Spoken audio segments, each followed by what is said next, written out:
Hello friends, study with Krishna channel में एक बार आपका फिर स्वागत है। मौलिक अधिकारों के अंतर्गत हम स्वतंत्रता के अधिकार पर बात कर रहे थे। जैसा कि आपको पता है कि स्वतंत्रता के अधिकार आर्टिकल 19 से शुरू होते हैं। Article 19, article 20, article 21। देखिए, स्वतंत्रता के जो अधिकार हैं वो कौन कौन से आर्टिकल में है। तो आर्टिकल 19 को हमने बात की, 6 प्रकार की 6 स्वतंत्रताएँ इसमें कौन सी हैं वर्तमान में। आर्टिकल 20 पे हम बात कर चुके हैं, 21 पे, और इसके बाद आता है आर्टिकल 21A, जिस पे आज की इस क्लास में हम डिस्कस करेंगे, जहां पर शिक्षा का अधिकार, राइट टू एजुकेशन रखा गया है। और इसके बाद हम बात करेंगे आर्टिकल 22 पे, जिसमें गिरफ्तारी एवं निरोध से संरक्षण, protection against arrest and prevention, detention जो है, निवारक निरोध इत्यादि चीज़ों पर आज का डिस्कशन का विषय रहेगा। आज की इस क्लास में हम आर्टिकल 21A, आर्टिकल 21A जो है एक पृथक आर्टिकल है जिसको एक संशोधन के तहत जोड़ा गया था, और आर्टिकल 22, इन दोनों पर आज हम डिस्कस करेंगे। तो जैसा कि आपको पता है कि वर्तमान समय में जो व्यवस्था लागू है उसके तहत 6 से 14 वर्ष तक के बच्चों को अनिवार्य रूप से और निःशुल्क तरीके से शिक्षा देने का प्रावधान किया गया है हमारे संविधान में। ये व्यवस्था हमारे मूल संविधान में नहीं थी। मौलिक अधिकार के अंतर्गत जो है शिक्षा पाने का अधिकार हमारे मौलिक संविधान में नहीं रखा गया था। इसको बाद में पहले तो आर्टिकल 21 के तहत एक शिक्षा पाने का अधिकार जोड़ा गया। एक मोहिनी जैन बनाम कर्नाटक राज्य एक केस था जिसमें सुप्रीम कोर्ट ने शिक्षा पाने का अधिकार मौलिक अधिकार के तहत आर्टिकल 21 में बताया कि जीवन जीने के अधिकार में ही शिक्षा पाने का अधिकार शामिल है। तो मोहिनी जैन बनाम कर्नाटक राज्य में शिक्षा पाने का अधिकार एक मौलिक अधिकार के रूप में आर्टिकल 21 में आया, जीवन जीने के अधिकार के तहत।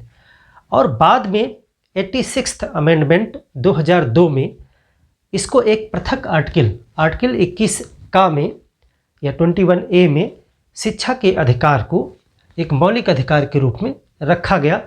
और इसके बाद में 2009 में इसको पूरा एक विस्तृत रूप देने के लिए संसद के द्वारा एक एक्ट पारित किया गया जिसको बोलते हैं राइट टू एजुकेशन एक्ट, यानी शिक्षा का अधिकार अधिनियम 2009। और उसके तहत 1 अप्रैल 2010 से शिक्षा का मौलिक अधिकार जो है लागू किया गया।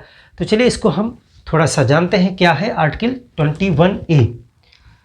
आर्टिकल 21A ये भी स्वतंत्रता के अधिकार के तहत आता है। तो सबसे पहले थोड़ा सा बैकग्राउंड में हम बात कर लें कि शिक्षा का अधिकार, पहले एक मोहिनी जैन बनाम कर्नाटक राज्य केस देखिए, इस भी पूछा जा सकता है आपसे। तो इनका नाम था मोहिनी जैन वर्सेस कर्नाटक राज्य, कर्नाटक। इसमें जो है सुप्रीम कोर्ट ने अपने निर्णय में कहा कि शिक्षा का अधिकार जीवन का अधिकार है, यानी कि शिक्षा पाने का अधिकार जो है, शिक्षा का अधिकार इसमें बताया गया। जैसा कि आपको पिछली क्लास में भी हमने बताया था कि शिक्षा का अधिकार आर्टिकल 21 के तहत जो है जीवन जीने के अधिकार में right to life and right to personal liberty के अंतर्गत आता है। तो शिक्षा का अधिकार क्या है, ये जो है आर्टिकल 21 के तहत जो है जीवन का अधिकार है, जीवन का अधिकार। शिक्षा का अधिकार उसमें होना चाहिए। मोहिनी जैन वर्सेस कर्नाटक राज्य ये केस था। इसके बाद में 86th अमेंडमेंट हुआ 2002 में। 2002 में 86वां संविधान संशोधन किया गया, संविधान संशोधन। अब देखिए, यहाँ पर एक चीज़ आप याद रखिएगा, जो क्वेश्चन बन सकता है वो आपको जानना भी चाहिए कि जो फंडामेंटल राइट आर्टिकल 21A के तहत जो दिया जा रहा है शिक्षा का अधिकार, वो 6 से 14 वर्ष तक के बच्चों के लिए राइट है, और ये प्राथमिक शिक्षा पे है। यानी कि 6 से 14 वर्ष तक के बच्चों को शुरुआती शिक्षा अनिवार्य रूप से दी जाएगी, यानी कि दी ही जाएगी। ऐसा नहीं होगा कि कोई बच्चा मांग करे तब उसे मिलेगी, उसको दी जाएगी अनिवार्य तरीके से, और फ्री होना चाहिए। इसके लिए कोई पैसा नहीं लिया जाएगा, कोई फीस नहीं ली जाएगी। तो ये हायर एजुकेशन पे नहीं लागू है कि हम आईआईटी, मेडिकल या कोई हाई प्रोफेशनल एजुकेशन का अधिकार रखते हों, ऐसा नहीं है। ये 6 से 14 वर्ष, ये सुप्रीम कोर्ट ने स्पष्ट किया है अपने एक निर्णय में। तो 2002 में 86वां संविधान संशोधन किया गया और इसके तहत जो है क्या किया गया है, संविधान में एक आर्टिकल बढ़ाया गया। संविधान में आर्टिकल 21A बढ़ाया गया। 21A बढ़ाया गया। यहाँ पर 21A कैपिटल में लिखेंगे ए, क्योंकि ये 21 का क्लाज नहीं है, ये सेपरेट एक आर्टिकल है। अब इस आर्टिकल में क्या रखा गया है इसको आप जानें। अब देखिए इस आर्टिकल 21 में क्या चीज़ रखी गई है, वो है 6 से 14 वर्ष, 6 से 14 वर्ष तक के बच्चों को अनिवार्य एवं निःशुल्क शिक्षा, यही इस आर्टिकल में है, शिक्षा। यह आर्टिकल 21A में किया गया। इसी 86th अमेंडमेंट में एक तो काम यह किया गया, दूसरा एक काम और किया गया इसी के साथ साथ, क्योंकि ये बच्चों की उम्र कम है और ये अपने अधिकारों के प्रति उतना सजग नहीं है, इसीलिए हो सकता है कि किसी बच्चे के अधिकार का हनन हो जाए। तो इसीलिए साथ साथ में इसी अमेंडमेंट में एक मूल कर्तव्य भी बढ़ाया गया। मूल कर्तव्य हम पढ़ेंगे बाद में, आर्टिकल जो है 51A। यहाँ पर 86वां संविधान संशोधन के तहत जो आर्टिकल 51A में माता पिता, यानी कि आप कह सकते हो जो अभिभावक हैं, अभिभावक अपने पाल्यों को, अपने बच्चों को, अपने पाल्यों को शिक्षा दिलाएंगे, यही शिक्षा दिलाएंगे, ये उनका कर्तव्य है, दिलाएंगे। तो माता पिता के ऊपर एक कर्तव्य डाला गया कि वो अपने बच्चों को ये शिक्षा दिलवाएं और बच्चों को ये अधिकार दिया गया, फंडामेंटल राइट दिया गया कि उनको अनिवार्य एवं निःशुल्क शिक्षा मिलेगी। दोनों प्रावधान साथ ही साथ में किए गए। यहाँ पे गौर करिएगा, 86th अमेंडमेंट से ये आर्टिकल 51A नहीं जोड़ा गया है। 51A पहले से जोड़ा गया था, उसको हम बाद में पढ़ेंगे। उसमें फंडामेंटल ड्यूटीज़ दी गई हैं, तो उसी ड्यूटी में एक और ड्यूटी बढ़ाई गई थी, ये वाली, ये 11वीं ड्यूटी है, समझिए 10 पहले से थी। तो एक और मूल कर्तव्य जो है बढ़ाया गया था, और वो ये था कि माता पिता एवं अभिभावक अपने पाल्यों को ये शिक्षा प्रोवाइड करवाएंगे। तो ये दो चीज़ें की गई, और इसके साथ साथ ही आर्टिकल 45 को भी प्रतिस्थापित किया गया इसमें। इसी अमेंडमेंट के तहत जो है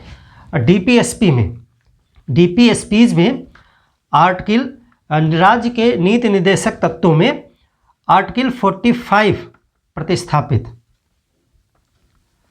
और वहाँ पर जो चीज़ रखी गई है वो रखा गया है कि 6 वर्ष तक के बच्चों की देखरेख, 6 वर्ष तक के बच्चों की, यानी ये राज्य का प्रयास होगा कि 6 वर्ष तक के बच्चों की देख रेख करेगा, वो देख रेख एवं शिक्षा, ये राज्य का एक निर्देश बढ़ाया गया। आर्टिकल 45 के तहत ये प्रतिस्थापित किया गया।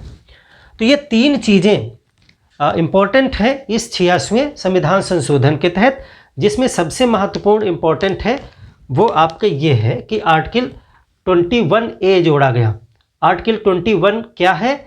ये है 6 से 14 वर्ष तक के बच्चों को अनिवार्य एवं निःशुल्क शिक्षा प्रदान की जाएगी, और ये कब हुआ? 2002 में ये अमेंडमेंट हुआ। अब इसको विस्तृत तरीके से संसद ने एक एक्ट पारित करके 2009 में इसको 2010 से लागू किया है। तो उस एक्ट के विषय में भी आप नोट कर लें। इसको मैं मिटा रहा हूँ, आप इसे नोट कर चुके होंगे। तो इसे जो है 2009 में एक एक्ट पारित किया गया। 2009 में संसद ने एक एक्ट लाया। उस एक्ट का नाम था RTE एक्ट। RTI नहीं है। RTI आप कमेंट करके बताएं। राइट टू इन्फॉर्मेशन एक्ट कब लाया गया था? वो दूसरी चीज़ है। यह है right to education, RTE act, शिक्षा का अधिकार अधिनियम, शिक्षा का अधिकार अधिनियम, ये 2009 में लाया गया और इसी में जो है ये सारे प्रावधानों को विस्तृत तरीके से दिया गया कि किसी भी बच्चे को 6 से 14 वर्ष तक के बच्चों को जो है अनिवार्य एवं निःशुल्क शिक्षा प्रदान की जाएगी। किसी को रोका नहीं जाएगा, किसी को फेल नहीं किया जाएगा, निकाला नहीं जाएगा, एडमिशन सबका लिया जाएगा, यानी सब कुछ प्रोत्साहित करने के लिए। इसी एक्ट में जो है शिक्षकों को निजी ट्यूशन देने पर रोक लगा दी गई कि वो निजी ट्यूशन नहीं पढ़ाएंगे। इसी एक्ट के तहत कहा गया कि चुनाव, जनगणना और राहत कार्य, इन 3 के अलावा शिक्षा के अतिरिक्त और कोई काम जो है अध्यापकों से नहीं लिया जाएगा। तो फिर इसी एक्ट में और भी बातें कही गई हैं, जैसे कि निकटतम स्कूल में ही शिक्षा दी जाएगी। ऐसा नहीं कि व्यवस्था ये कर दिया उसके बाद आपने कहा कि 50 किलोमीटर दूर स्कूल है वहाँ जाना पड़ेगा। निकटतम, कम, देखिए हर गांव में प्राथमिक विद्यालय बनाए गए, यानी कि आपको निकटतम स्कूल में ही ये सब कुछ प्रोवाइड कराया जाएगा। तो ये एक्ट लागू हुआ और फिर जाके ये अधिनियम बना और 1 अप्रैल 2010 से लागू हुआ, 2010 से। तो आर्टिकल 21A शिक्षा का अधिकार, इसके विषय में आपसे क्वेश्चन किया जा सकता है और इतनी जो जानकारी हमने आपको बताई सफिशिएंट है, इससे आपका आंसर जो है निकल आएगा। अब मेन जो इस क्लास का डिस्कशन पॉइंट है वो है आर्टिकल 22, प्रिवेंशन ऑफ डिटेंशन। एक शब्द होता है, निवारक निरोध कानून होते हैं कुछ, उनके संदर्भ में और अरेस्ट के संदर्भ में प्रोटेक्शन मिलती है अभियुक्तों को। जो लोग गिरफ्तार किए जाते हैं किसी अपराध के लिए या फिर निवारक निरोध कानून के तहत, उनके भी कुछ अधिकार हैं संविधान के तहत। और आर्टिकल 22 प्रिवेंशन डिटेंशन है, प्रिवेंटिव डिटेंशन है आर्टिकल 22 में। एक प्रकार से ये संविधान का ब्लैक पार्ट है, क्योंकि इसके तहत कुछ ऐसे कानूनों को संवैधानिकता मिलती है, वैधता मिलती है, जो लोगों के कुछ अधिकारों का हनन करते हैं। क्योंकि यहाँ पर गिरफ्तार के लिए कुछ चीज़ें भी आप देखोगे गिरफ्तारी के संदर्भ में, जहाँ पर प्राण एवं दैहिक स्वतंत्रता का हनन दिखाई पड़ता है, लेकिन कुछ देश हित की परिस्थितियों की वजह से इसको जो है संविधान में जगह दी गई थी। आप अंग्रेज़ों के समय में अगर देखो तो इस तरह के कानून आते रहते थे, जिसमें जैसे कि एक रॉलेट एक्ट था, या फिर जो युद्ध काल के समय वो लगाते थे एक्ट वगैरह, तो उसमें क्या होता था, लोगों को वो बंद कर देते थे बिना कारण बताए और महीनों बंद रखते थे, सालों बंद रखते थे।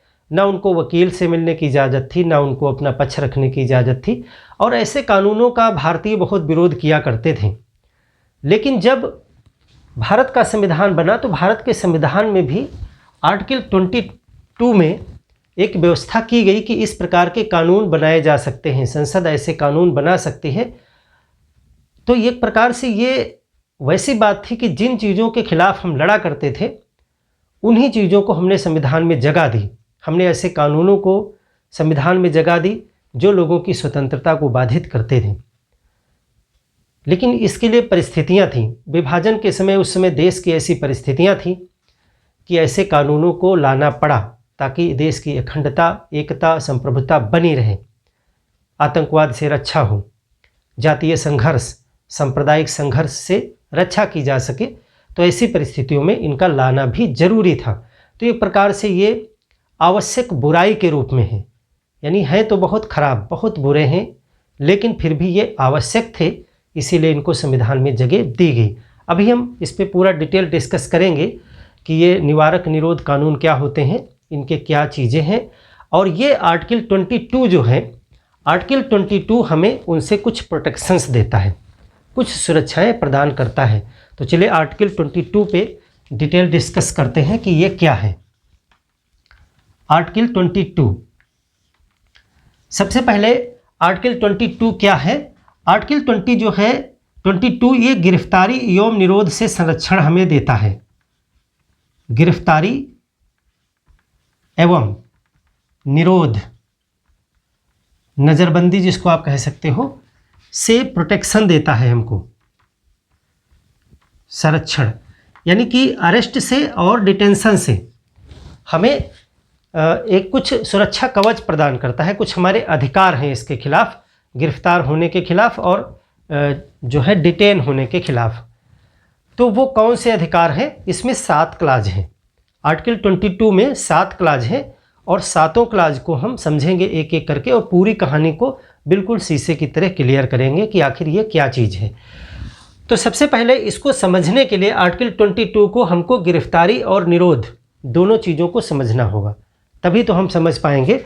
तो जो डिटेन होता है, जो गिरफ्तारी होती है, वो 2 प्रकार की होती है। देखिए, गिरफ्तारी 2 प्रकार की हो सकती है। एक दांडिक निरोध,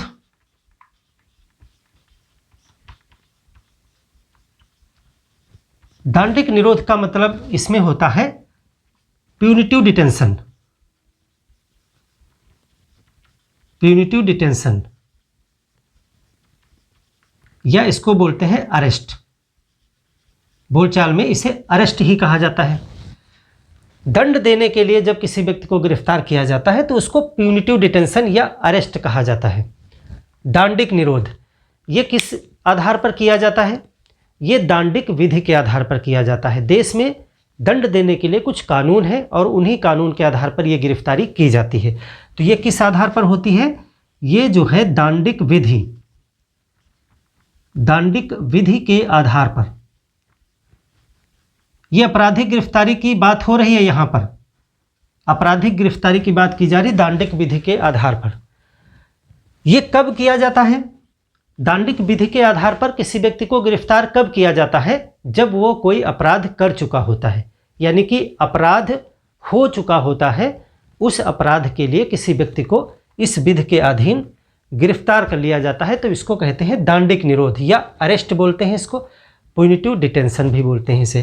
तो दांडिक विधि के आधार पर अपराध के बाद में, अपराध होने के बाद गिरफ्तारी है। ये गिरफ्तारी, किसी व्यक्ति को गिरफ्तार किया जाता है।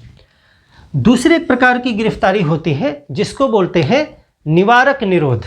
यह है दांडिक निरोध, और दूसरी जो होती है वो होती है निवारक निरोध। निवारक निरोध, इसको अंग्रेजी में कहते हैं प्रिवेंटिव डिटेंशन, प्रिवेंटिव डिटेंशन। इसको बोलचाल में अरेस्ट बोला जाता है, इसको डिटेंशन बोला जाता है। तो ये होता है प्रिवेंटिव डिटेंशन यानी निवारक निरोध। ये किस आधार पर किया जाता है? ये सामान्य दांडिक विधि के आधार पर नहीं होता है, ये निवारक निरोध कानून के आधार पर होता है। ये गिरफ्तारी कैसे होती है? इसके लिए कुछ कानून होते हैं जिनको निवारक निरोध कानून कहा जाता है। कानून के आधार पर होती है ये, आधार पर, यानी प्रिवेंटिव डिटेंशन एक्ट होते हैं, उनके आधार पर यह गिरफ्तारी होती है। और इसमें अपराध का होना पहले होता नहीं है, यानी कि अपराध की शंका होती है, अपराध घटित नहीं हुआ होता है। इसमें देखिए अपराध होने के बाद गिरफ्तारी होती है, और इसमें जो है अपराध की पूर्व शंका के आधार पर, अपराध की पूर्व शंका के आधार पर गिरफ्तारी है, आधार पर गिरफ्तारी। अब देखिए दोनों में बहुत अंतर है। ये तो हर एक देश में आपको मिलेगा, दुनिया में सभी देशों में अपराध होने के बाद में अरेस्ट किया जाता है, गिरफ्तारी होती है, भारत में भी होती है। इसमें कोई नई बात नहीं है और इसमें कोई विवाद की बात भी नहीं है, होना भी चाहिए। ये जो सेकंड लाइन है निवारक निरोध कानून, जो प्रिवेंशन डिटेंशन एक्ट होते हैं, ये इनकी जो है बहुत बुराई होती है दुनिया में, सभी लोकतांत्रिक देशों में इनकी बुराई भी होती है, भारत में भी होती है, कि ऐसे कानून जो है दुनिया में किसी भी देश में शांति काल में नहीं लगाए जाते हैं। ये कुछ देशों में किसी विशेष परिस्थितियों में, जैसे युद्ध चल रहा है या आपातकाल चल रहा है, इमरजेंसी है, ऐसी स्थितियों में पाए जाते हैं। इंग्लैंड में भी पाए जाते हैं, अमेरिका में भी पाए जाते हैं, लेकिन वो नॉर्मल सिचुएशंस में नहीं। पूरे वर्ल्ड में इंडिया एक ऐसा देश है जहाँ पर ये आपातकाल में भी पाए जाते हैं और ये शांति काल में भी पाए जाते हैं। यानी आज के समय में कोई युद्ध नहीं चल रहा है, कोई इमरजेंसी नहीं है, फिर भी जो है भारत में इस तरह के कानून हैं और वो लागू हैं। जैसे रासुका जैसे कानून हैं, तो NSA, तो इस तरह के कानून लागू हैं। तो ये निवारक निरोध जो है एक प्रकार से एक ब्लैक पार्ट है संविधान की। किसी भी सभ्यता में इस तरह के कानूनों का अस्तित्व नहीं है और हमने आज़ादी की लड़ाई में इस तरह के कानूनों को बहुत विरोध किया है। जलियांवाला बाग हत्याकांड में तमाम लोग मारे गए, जो एक रॉलेट एक्ट उसके पहले आया था उसी के विरोध में था। और रॉलेट एक्ट इसी प्रकार का एक कानून था। और सेकेंड वर्ल्ड वार या फर्स्ट वर्ल्ड वार के समय जब सुरक्षा अधिनियम लागू किए गए तब भी इस तरह के एक्ट थे, तो उनके खिलाफ हम हमेशा लड़े हैं। तो फिर हमने अपने संविधान में ये व्यवस्था क्यों की कि इस तरह के कानून संसद बना सकती है, और ज़रूरत क्या थी?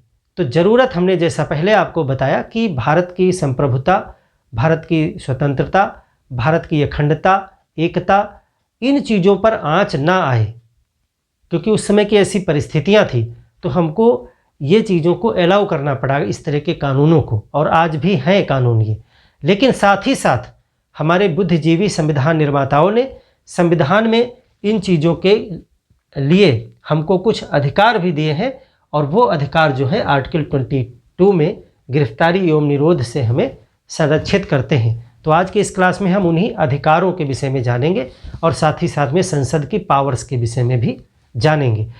तो चलिए बात करते हैं। तो आपने गिरफ्तारी समझ ली, दो प्रकार की गिरफ्तारी है। अब आर्टिकल 22 में इन दोनों प्रकार की गिरफ्तारियों के संदर्भ में हमको जो है संरक्षण प्राप्त हुआ है। तो इसमें जो है यहाँ पर आपको इसके संदर्भ में जो है संरक्षण मिला हुआ है। इसके संदर्भ में ये जो पहला पार्ट है, इसके संदर्भ में हमें मिला है आर्टिकल 22 के क्लास 1 और 22 के क्लास 2 में यहाँ पर।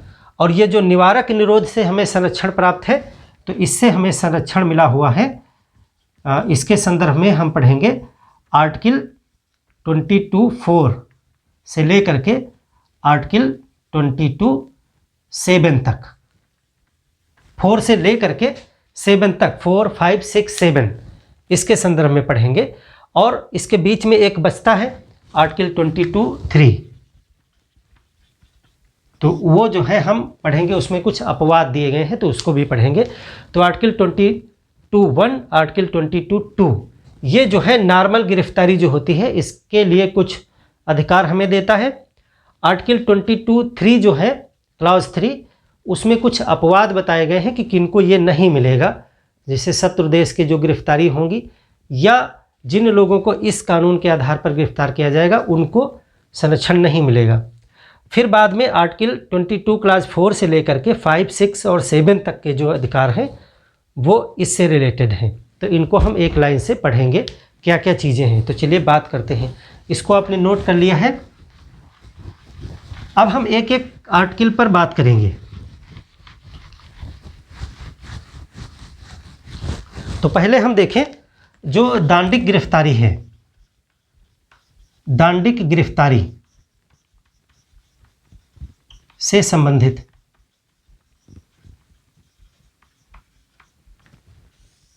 तो इसमें हम सबसे पहले पढ़ेंगे आर्टिकल 22 क्लास 1। क्लास 1 यानी पहला इसका जो भाग है, खंड है, उसको देखें। तो इसमें दो चीज़ें कही गई हैं। देखिए बहुत इजी है और बहुत सरल है। इन चीज़ों को आपको नॉर्मली भी जानना है, भले आप कंपटीशन की तैयारी ना कर रहे हो, फिर भी ये चीज़ें आपको जाननी चाहिए, क्योंकि ये इनसे कभी सामना पड़ सकता है आपका, आपके परिजनों का, आपके मित्रों का। तो समाज में लोगों को भी ये चीज़ों की जानकारी होनी चाहिए। अपने अधिकारों के विषय में लोगों को ज़रूर पता होना चाहिए। और मेरा मानना है कि संविधान का मौलिक अधिकार पार्ट जो है और मौलिक कर्तव्य जो पार्ट है वो हर व्यक्ति को जानना चाहिए, भले वो इस क्षेत्र में प्रतियोगिता में बैठ रहा हो या नहीं, फिर भी हर एक व्यक्ति को जानना चाहिए। तो आर्टिकल 22(1) क्या कहता है, दो चीज़ें हैं इसमें, और ये नॉर्मल गिरफ्तारी, दांडिक गिरफ्तारी जो होती है आपराधिक केसेस के लिए, देखिए ये चीज़ दो तीन चीज़ों में लागू नहीं है। सुप्रीम कोर्ट ने कहा कि जो न्यायालय के आदेश से गिरफ्तारी होती है उस पर नहीं लागू है, यानी कि किसी को न्यायालय ने आदेश दिया कि इसको गिरफ्तार करके जेल में डालना है तो वहाँ पे नहीं लागू है आपकी सुरक्षा, या फिर आपने इनकम टैक्स नहीं दिया है, टैक्स के उसके संदर्भ में गिरफ्तारी होती है तब भी नहीं लागू है। ये जो है एक दांडिक जो गिरफ्तारी होती है किसी अपराध के लिए उस पर लागू है, सिर्फ आपको ध्यान रखना है। तो आर्टिकल 22(1) क्या कहता है, इसमें दो चीज़ें बताता है। पहला तो ये कहता है कि गिरफ्तारी का कारण जानने का अधिकार है, गिरफ्तारी का कारण बताया जाएगा, ये अधिकार है आपका कि आपको किस आधार पर गिरफ्तार किया जा रहा है, ये जानना आपका अधिकार है और ये आपको बताया जाएगा। दूसरी चीज़ कही गई कि जिस व्यक्ति को गिरफ्तार किया जा रहा है ये उसका अधिकार है कि वो अपने मनपसंद विधि व्यवसायी से, यानी अधिवक्ता या आप कह सकते हो वकील से परामर्श लेने का अधिकार है। तो अपने मनपसंद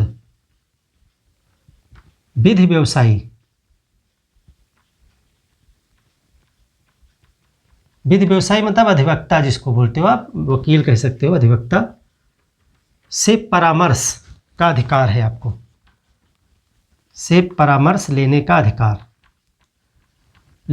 अधिकार। और आपको पता है कि आर्टिकल 21 जब हमने आपको बताया था कल की क्लास में, तो आर्टिकल 21 में हमने बताया था कि व्यक्ति का ये मौलिक अधिकार है कि उसको निःशुल्क विधिक सहायता भी मिले। तो यदि यहाँ पर कोई व्यक्ति अपना वकील करने में असक्षम है, उसके पास पैसा नहीं है, सुविधा नहीं है, तो राज्य का ये दायित्व होगा कि गिरफ्तार किए गए व्यक्ति को वकील मुहैया करवाए। तो ये आर्टिकल 21 के तहत, पहले तो इसको आर्टिकल 22 क्लास 1 के तहत अपना मनपसंद वकील करने की इजाज़त है, अधिकार है उसका, कि गिरफ्तारी का कारण बताया जाएगा, सूचित किया जाएगा उसको, और उसको अपना मनपसंद वकील करने का अधिकार है। और साथ ही साथ उसको आर्टिकल 21 के तहत ये अधिकार मिलता है कि अगर वो वकील करने में सक्षम नहीं है तो उसे जो है सरकार की तरफ से निःशुल्क विधिक सहायता दी जाएगी। तो ये दो चीज़ें आर्टिकल 22 क्लास 1 कहता है। ये समझ गए आप कि गिरफ्तारी का आपको कारण बताया जाएगा और आपको वकील करने का अधिकार होगा। अब दूसरा देखिए, इसी के साथ आर्टिकल 22 का क्लास 2 क्या कहता है। क्लास 2 भी दो बातें कहता है। अगर आपको गिरफ्तार कर लिया गया, ठीक है, आपको कारण भी बता दिया गया, आपको अपना वकील करने की भी इजाज़त दे दी गई। अब ये कहा जाता है कि 24 घंटे में, यानी कि आपको गिरफ्तार करके 24 घंटे के अंदर आपको मजिस्ट्रेट के सामने पेश किया जाना अनिवार्य है। ऐसा नहीं होगा कि आपको गिरफ्तार करके ला के जेल में डाल दिया और भूल गए थानेदार साहब कि आपको गिरफ्तार भी किया है, वो आप वहीं हफ्ता भर, 2 हफ्ता, महीना भर पड़े हुए हैं, कोई आपका पूछने वाला नहीं है क्यों गिरफ्तार किया, कहाँ क्या है, कब कोर्ट ले जाएंगे, कुछ नहीं। 24 घंटे के अंदर आपको न्यायालय में मजिस्ट्रेट के सामने, जिसको भी वहाँ मजिस्ट्रेट पावर है, उसके सामने आपको पेश किया जाएगा कि आपका ये अपराध है। तो 24 घंटे के अंदर मजिस्ट्रेट के सामने प्रस्तुत किया जाएगा। 24 घंटे के भीतर मजिस्ट्रेट, क्योंकि ऐसा इसलिए ज़रूरी है ताकि लोग बंद ही ना रहें। अगर वो निर्दोष है या ऐसे ही हुआ है तो उसको मजिस्ट्रेट के सामने ले जाएंगे, फैसला हो जाएगा, छोड़ दिया जाएगा उसे। 24 घंटे के भीतर मजिस्ट्रेट के समक्ष प्रस्तुत करना होगा, ये है। अब यहाँ पर एक चीज़ है जो जाननी है आपको कि इस 24 घंटे में यात्रा का समय शामिल नहीं है, क्योंकि यात्रा में 4-5 घंटे हो सकता है आपको कहाँ से अरेस्ट किया गया, कहाँ मजिस्ट्रेट बैठते हैं, इस बीच में मार्ग में लगा हुआ समय इसमें नहीं काउंट किया जाता है। आपको जेल में लाके बंद किया गया थाने में, वही काउंट किया जाएगा। 24 घंटे से ज़्यादा आपको बंद नहीं किया जा सकता है। आपके मजिस्ट्रेट साहब मान लिया 20 किलोमीटर रहते हैं, वो उनका है जहाँ पे पेश करना है ऑफिस है, तो उस मार्ग में भी तो 3-4 घंटे लग सकते हैं, 2 घंटे लग सकते हैं, जाम लगी हो सकती है या फिर मार्ग में समय लग सकता है। तो मार्ग वाला समय नहीं जोड़ा जाता है, बाकी 24 घंटे जोड़ा जाएगा। तो आप यहाँ पे लिख लें कि इसमें मार्ग में लगा समय नहीं जोड़ा जाता, लगा समय नहीं जोड़ा जाता है, जोड़ा जाता है। अक्सर आप देखते होंगे कि किसी व्यक्ति को अगर गिरफ्तार किया तो उसको जीप ही में बिठाए रहते हैं, जहाँ जहाँ जाते हैं वहीं टहलाया करते हैं, उसको थाने में ला के बंद ही नहीं करते हैं, शाम को ला के बंद करते हैं, तब उसकी काउंटिंग शुरू होती है।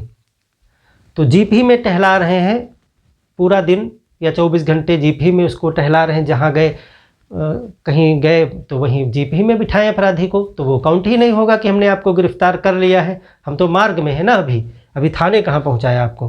तो इसमें मार्ग में लगा समय नहीं जोड़ा जाता है, 24 घंटे के अंदर मजिस्ट्रेट के समक्ष प्रस्तुत करना अनिवार्य है, और अगर नहीं किया जाता है तो आपको फिर छोड़ना पड़ेगा, उनको 24 घंटे के बाद में आपको रिहा करना पड़ेगा, क्योंकि फिर ये माना जाएगा कि कोई केस ही नहीं है, आपको गिरफ्तार किया था, कोई बन ही नहीं रही है धारा, तो आपको नहीं पेश किया जा रहा है, तो फिर छोड़ा जाएगा। अब इसी में कहा गया है कि यदि 24 घंटे से ज़्यादा किसी को कस्टडी में रखना है तो फिर वो मजिस्ट्रेट की परमिशन से ही होगा, यानी कि बिना मजिस्ट्रेट की परमिशन के, अनुमति के, उसकी आज्ञा के 24 घंटे से अधिक किसी को डिटेन नहीं किया जा सकता है। तो बिना मजिस्ट्रेट, जैसे कि आपको मजिस्ट्रेट के सामने ले गए और फिर उसकी अनुमति से उसने कहा कि हाँ ठीक है 12 घंटे के लिए और अनुमति आपको दी जाती है या 2 दिन के लिए, तो फिर उसको आगे बढ़ाया जा सकता है। तो बिना मजिस्ट्रेट की अनुमति के 24 घंटे से ज़्यादा, बात एक ही है दोनों में, 24 घंटे से ज़्यादा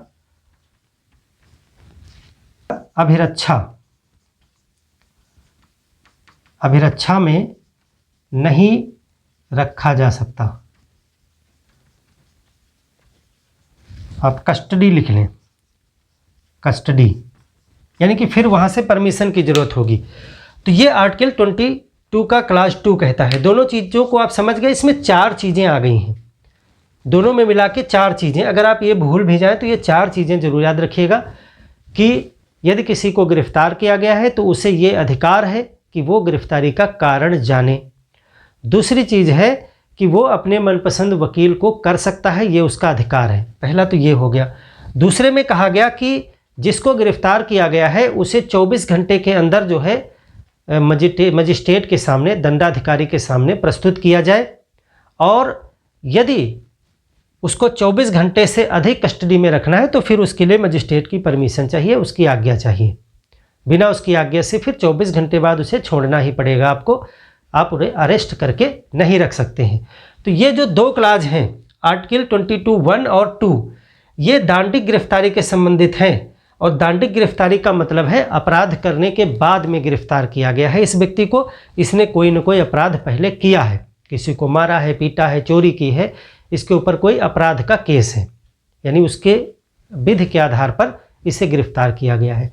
अब दूसरे पे आते हैं निवारक निरोध, जिसमें बिना अपराध किए ही कोई व्यक्ति है, बहुत हाई प्रोफाइल है, और सरकार को लगता है कि यह व्यक्ति अमुक क्राइम कर सकता है, दंगा भड़का सकता है या किसी का मर्डर कर सकता है, जो भी उसे शंका है, तो उस शंका के आधार पर भी गिरफ्तार किया जा सकता है।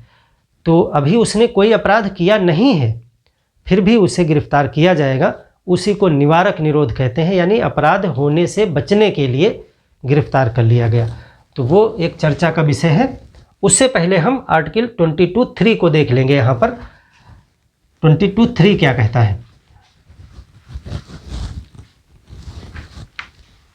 22(3) कहता है कि अपवाद क्या है। ये जो ऊपर हमने गिरफ्तारी के संबंध में 4 चीज़ें बताई, ये किसको नहीं मिलेंगी, अपवाद, वो देख लें आप पहले। आर्टिकल 22 क्लास 3, वहीं पे अपवाद भी देखिए दे दिया गया। इसमें जो है अपवाद दिया है, अपवाद में दो लोग हैं। एक तो कि आपका कोई विदेशी शत्रु है, विदेशी शत्रु को नहीं प्राप्त होंगे, नहीं प्राप्त है। और दूसरा जो है, जिनको निवारक निरोध के आधार पर गिरफ्तार किया जाएगा उनको नहीं प्राप्त है। जिनको निवारक निरोध कानून, अभी जो नीचे बताने जा रहे हैं आपको, उसके आधार पर कानून के तहत गिरफ्तार किया जाएगा,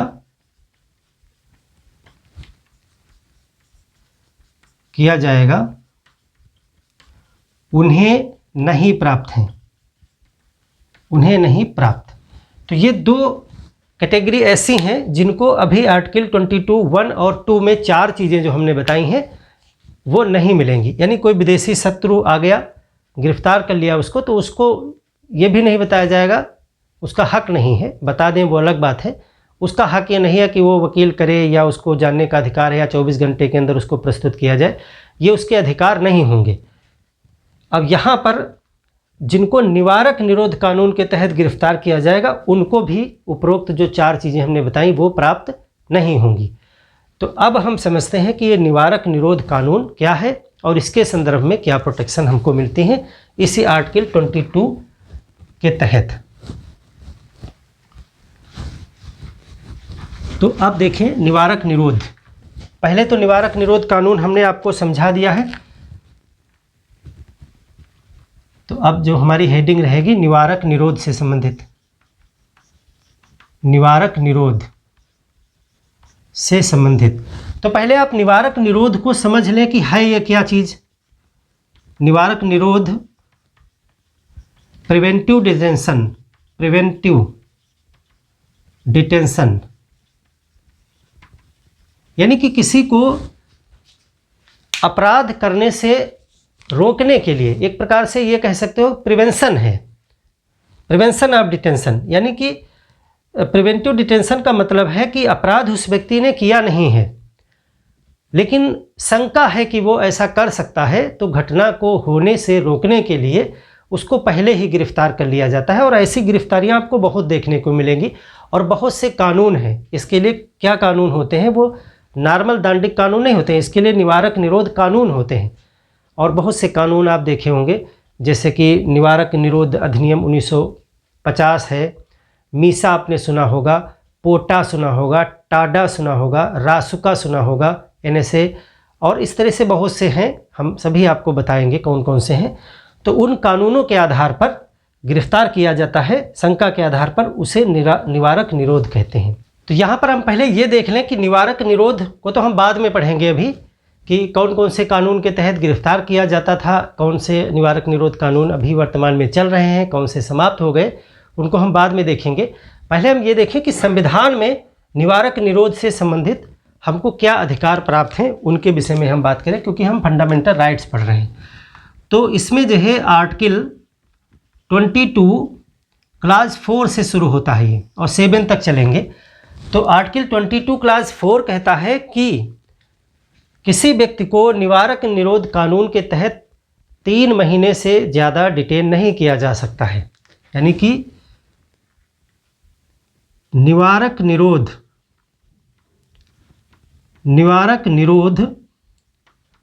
3 माह से अधिक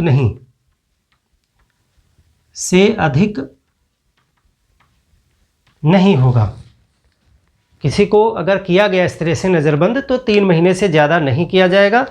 और इसके लिए अगर इसमें बढ़ाने की ज़रूरत भी पड़ती है तो उसमें कहा गया कि एक परामर्शदात्री जो एडवाइजरी बोर्ड होगा उसकी सलाह पर बढ़ाया भी जा सकता है। तो इसमें 2 चीज़ें हैं, 3 माह से अधिक नहीं होगा। तो इसमें 2 बातें हैं। देखिए, एक तो संसद की विधि के अधीन हो, संसद के विधि के अधीन होगा, पहली शर्त यह है, विधि के अधीन। यानी कि बिना किसी कानून के तो गिरफ्तार कर ही नहीं सकते हैं। संसद का कोई ना कोई कानून होगा, निवारक निरोध कानून होगा कोई, उसी के आधार पर गिरफ्तारी करेंगे। और उस कानून में हो सकता है कि 1 साल का डिटेंशन हो, 6 महीने का हो, 15 महीने का हो, 18 महीने का हो, लेकिन उसको 3 महीने से ज़्यादा नहीं कर सकते हैं शुरुआत में। उसके बाद यदि उसे बढ़ाना है तो फिर एक परामर्शदात्री बोर्ड का गठन होगा और है उसी की सलाह पर कर सकते हैं। दूसरा क्या है, एक जो है परामर्शदात्री सलाहकार बोर्ड कह सकते हो, दात्री बोर्ड की सलाह पर बढ़ाया जा सकता है, लेकिन एक लिमिट है उस एक्ट में। संसद की विधि में जितना मैक्सिमम होगा, मैक्सिमम से ऊपर नहीं जा सकते हैं। 3-3 महीने के लिए बढ़ाएंगे। मान लेते हैं कि किसी व्यक्ति को रासुका के तहत गिरफ्तार किया गया और रासुका में गिरफ्तारी की एक टाइम लिमिट दी गई है, 2 वर्ष मान लेते हैं, तो 2 वर्ष मैक्सिमम है, तो 3-3 महीने करके बढ़ाया जाएगा, लेकिन 2 वर्ष से अधिक तो जा ही नहीं सकते क्योंकि एक्ट के बाहर नहीं जाएंगे, तो वो भी 3-3 महीने करके। तो परामर्शदात्री बोर्ड की सलाह पर बढ़ाया जा सकता है। और ये जो परामर्शदात्री बोर्ड है, ये इसका जो अध्यक्ष होगा व्यक्ति, उसकी योग्यता है कि वो हाई कोर्ट का जज हो या रिटायर्ड जज हो या फिर जज होने की योग्यता रखता हो, उसकी अध्यक्षता में ये बोर्ड गठित किया जाएगा। हाई कोर्ट के जज या जज हो या जज था या योग्यता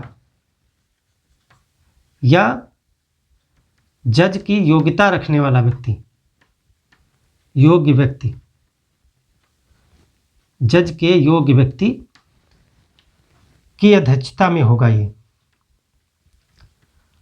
अध्यक्षता में रिटायर भी हो सकता है। तो ये निवारक निरोध में पहला ये आर्टिकल 22 का क्लास 4 ये कहता है कि 3 माह से अधिक नहीं कर सकते हैं। पहली चीज़ ये आपने जानी। दूसरा देखिए आर्टिकल 22 का 5 क्लास क्या कहता है। आर्टिकल 22 का क्लास 5, क्लास 5 क्या कहता है। अब इसमें 2 बातें हैं, वो बिल्कुल वैसी ही बातें हैं जैसे भी नॉर्मल में हमने देखी थी। इसमें 2 बातें हैं कि जो भी प्राधिकारी गिरफ्तार करेगा, निवारक निरोध कानून के तहत किसी को गिरफ्तार करेगा, तो वो उसे कारण बताएगा कि हमने आपको क्यों गिरफ्तार किया है, क्यों नज़रबंद किया जा रहा है आपको, तो कारण बताएगा। पहली चीज़ तो ये है कि गिरफ्तारी का कारण बताएगा, गिरफ्तारी का कारण बताया जाएगा। दूसरा चीज़ है कि जिस व्यक्ति को गिरफ्तार किया गया है उसको अपना पक्ष रखने का अधिकार होगा, रिप्रेजेंटेशन जिसको बोलते हैं। तो गिरफ्तारी का कारण बताया जाएगा प्राधिकारी के द्वारा, और गिरफ्तार व्यक्ति अभ्यावेदन इसको बोलते हैं रिप्रेजेंटेशन,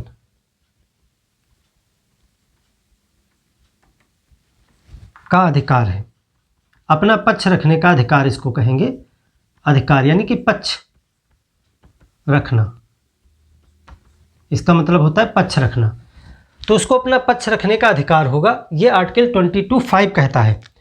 अब देखिए ऐसे ही 2 अधिकार तो नॉर्मल गिरफ्तारी में भी हमको मिले थे, तो फिर हमने बीच में अभी एक क्लास बताया था आपको आर्टिकल 22 का क्लास 3, जिसमें कहा था कि ये 2 चीज़ें नहीं मिलेंगी।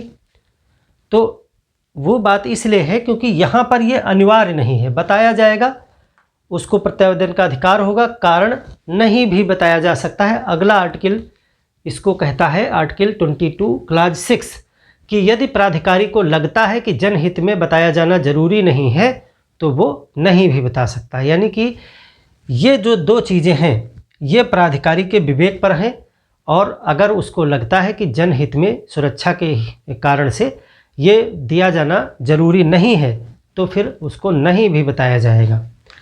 तो आर्टिकल इसका जस्ट आगे का जो है आर्टिकल 22 क्लास 6 क्या कहता है कि जनहित में यदि बताया जाना जरूरी न हो, ना लगे तो नहीं बताएगा।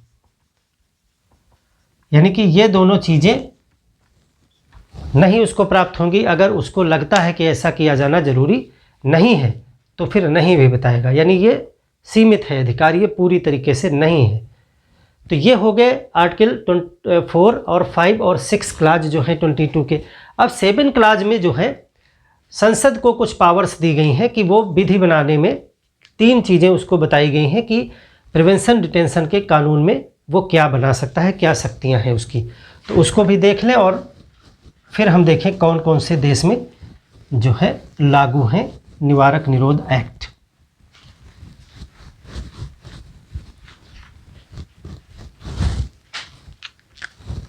आर्टिकल 22(7) क्लास 7, इसमें जो है संसद को निम्न शक्तियां हैं, निम्न शक्तियां मिली हुई हैं। 3 चीजें हैं इसमें कानून बनाने में निवारक निरोध के संदर्भ में। निवारक निरोध के संदर्भ में शक्ति क्या है?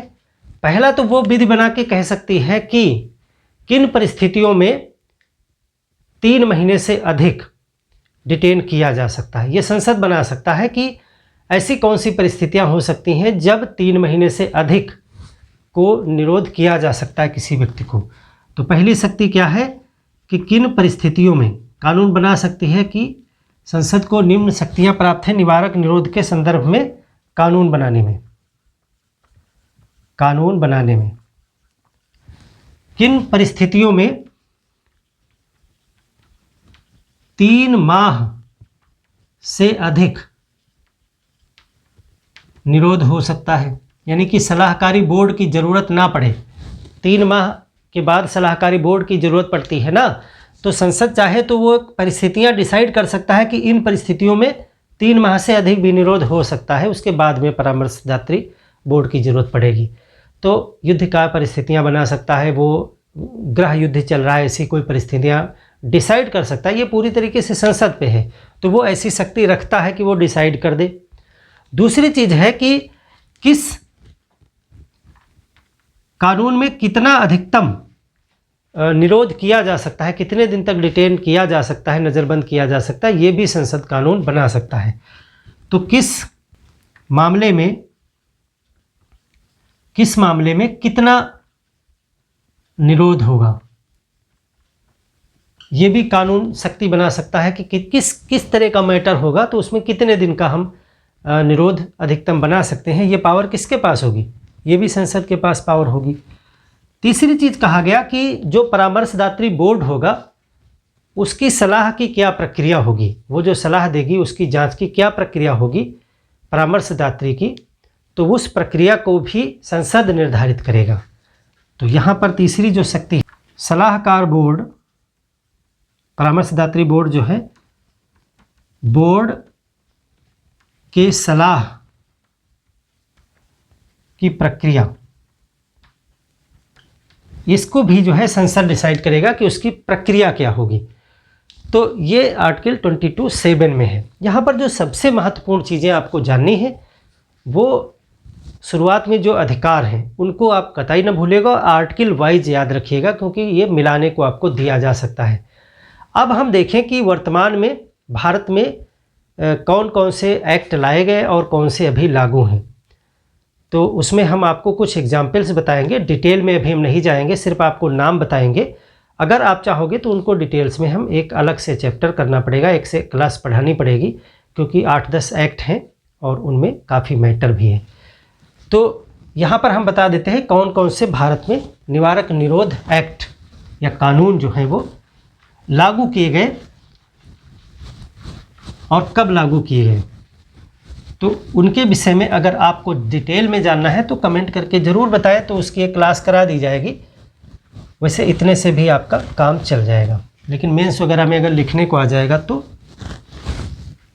लिखना पड़ सकता है आपको। तो निवारक निरोध कानून, निवारक निरोध कानून कौन कौन से भारत में बनाए गए हैं उनके विषय में एक लिस्ट आप देखें।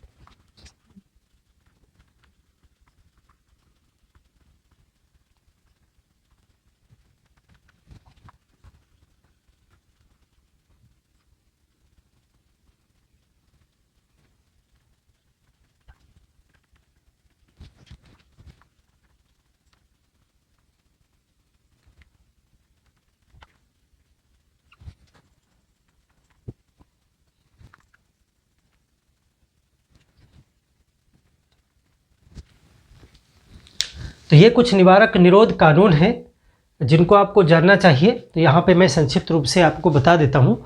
ये निवारक निरोध अधिनियम 1950 में सबसे पहले यही लाया गया था। सरदार पटेल जी उसमें होम मिनिस्टर हुआ करते थे, तो उनके समय में ही लाया गया था और 1969 में इसको निरस्त किया गया। फिर जो है एक दूसरा 1971 में लाया गया आंतरिक सुरक्षा एवं व्यवस्था अधिनियम, जिसको मीसा कहा जाता है। इसके तहत जो है इमरजेंसी के समय में 1975 में जब इमरजेंसी लगाई गई इंदिरा गांधी सरकार के समय, तब इसका बहुत ज़्यादा प्रयोग किया गया और बहुत से नेताओं को जेल में डाल दिया गया था इसी मीसा के तहत। तो इसको 1977 में इसे भी निरस्त किया गया। विदेशी मुद्रा संरक्षण एवं तस्करी निवारण अधिनियम जो है कोफे पोसा 1974 में लागू किया गया था और ये चालू है, अभी लागू है। राष्ट्रीय सुरक्षा अधिनियम जिसको रासुका बोलते हैं, रासुका NSA 1984 से ये भी चालू है। आतंकवाद एवं विध्वंसक गतिरोध निरोध अधिनियम 1985 जिसको कहते थे टाडा जो है 1995 में निरस्त कर दिया गया, 85 में लाया गया था। आतंकवाद निरोधी अधिनियम 2002 पोटा 2004 में इसको भी समाप्त कर दिया गया। और गैर कानूनी गतिविधियां निवारण अधिनियम 2004 में लाया गया UAPA, ये चालू है इस समय। तो इस तरह से ये कुछ है। और बाकी एक आप जो है पूर्वोत्तर के राज्यों के लिए अपसफा भी आप पढ़िएगा। अपसफा क्या है, सशस्त्र बल जो कानून है, तो उसको भी आप देखिएगा। तो ये इतने निवारक निरोध कानून हैं, इनको आप ऐसे ही नोट डाउन कर लीजिए कि ये समय समय पर लाए गए और इसमें से तमाम विरोध हुए, निरस्त हुए और कुछ अभी चालू हैं। तो मिलते हैं एक और बेहतर क्लास के साथ में, तब तक के लिए धन्यवाद।